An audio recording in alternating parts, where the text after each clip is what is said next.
Вітаю вас, мае шановныя сябры, аднадумцы, паплечнікі, тыя, хто быў заўсёды побач, і тыя, з кім заўсёды была побач я. Я заўсёды адчувала вашае плячо. Калі я была ў ІЧУ, я для сябе прыдумала занятак. Я пачала вывучаць песні і вершы на беларускай мове. Вось адным з такіх вершаў хачу зараз з вами падзяліцца. Вольга Іпатава. Над дзвіной, як чорны покрыў ранне, гора смокча сэрцы, як змяя.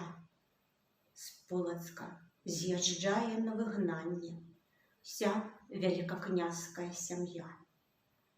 Усьмавы пантофлік з прошвай сіняй на назе дзявочае прамок, слухае манашка Ефрасіння, бацькі пасівелага папрок.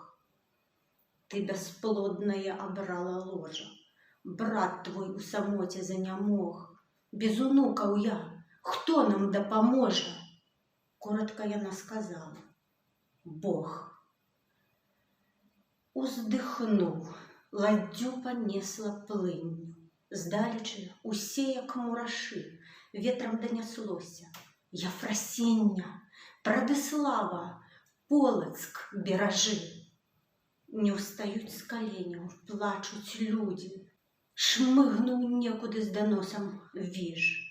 Юная ігумення, хто будзе несці за цябе і гэты крыж? Не, твая рашучасць не растае, мужнасць не патопіцца ў слязах. Візантыя, клетка залатая, вольным птушкам, полацкім князям. І гады, і жыцці, як атаву, косяць часу вострыя нажы. А яна ўсё чуе: Прадыслава, Ефрасіння, Полацк зберажы.